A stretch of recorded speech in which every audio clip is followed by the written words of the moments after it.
তামুলপুৰৰ বিধায়ক জলেন দৈমাৰীৰ উদ্যোগত অসম চৰকাৰৰ নিযুক্তি প্ৰক্ৰিয়াত নিজকে শাৰীৰিকভাৱে সাজু কৰাবলৈ যুৱক যুৱতীসকলক লৈ আৰম্ভ কৰা শাৰীৰিক অনুশীলন প্ৰশিক্ষণৰ সফল সামৰণি।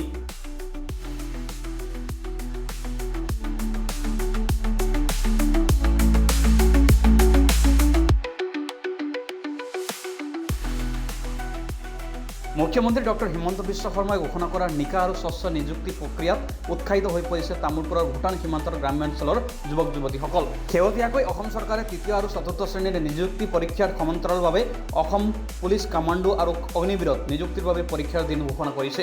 অচিৰে আৰম্ভ হ'ব লগা নিযুক্তিত বিভিন্ন পৰীক্ষাত যাতে তামুলপুৰ সমষ্টিৰ প্ৰতিভা সম্পন্ন যুৱক যুৱতীসকলেও অংশগ্ৰহণ কৰিব পাৰে, তাৰ বাবে তামুলপুৰৰ বিধায়ক জলেন দৈমাৰীয়ে গ্ৰহণ কৰিছে বিশেষ পদক্ষেপ। হয়, সঁচাকৈ যথেষ্টখিনি আমি ছাত্ৰ ছাত্ৰীৰ মুখত উৎফুল্লিত হোৱা দেখিছোঁ, কাৰণ আমি ইয়াত এটা যুঁজ দেখিছোঁ অসমৰ নৱপ্ৰজন্মৰ মাজত, যিহেতু অসমৰ জনপ্ৰিয় মুখ্যমন্ত্ৰী ডক্টৰ হিমন্ত বিশ্ব শৰ্মা ডাঙৰীয়াৰ নেতৃত্বত অসমৰ নিকা পদ্ধতিৰে যি চাকৰি দিয়াৰ কাৰণে প্ৰচেষ্টা, এইটোত আমি সফল হৈছোঁ বুলি আমি ক'ব বিচাৰিছোঁ। ইয়াৰ কাৰণে মই মুখ্যমন্ত্ৰী ডাঙৰীয়াক প্ৰথমে ধন্যবাদ জনাইছোঁ। মই তামুলপুৰত কুমাৰীঘাটাত আমি ফিজিকেল ট্ৰেইনিং কেম্প আয়োজন কৰিছিলোঁ 12 দিন। ই আজি সমাপ্ত হ'ল আৰু ইয়াত এই ট্ৰেইনিং কেম্পত 90 জনৰ অধিক ছাত্ৰ ছাত্ৰী ল'ৰা ছোৱালী অংশগ্ৰহণ কৰিছিল, যিসকলে নিজৰ ইয়াত পাৰফৰ্মেঞ্চ দেখুৱাব পাৰিছে।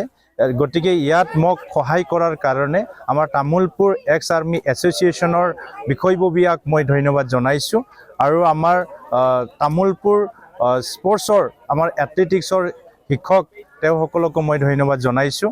তো আমাৰ এটা যি পৰিকল্পনা আছিলে যে অসমৰ নৱপ্ৰজন্মক যাতে আমি আগুৱাই লৈ যোৱাৰ, ইয়াত আমি সফল হোৱাৰ দিশত তামুলপুৰ আগবাঢ়িছে।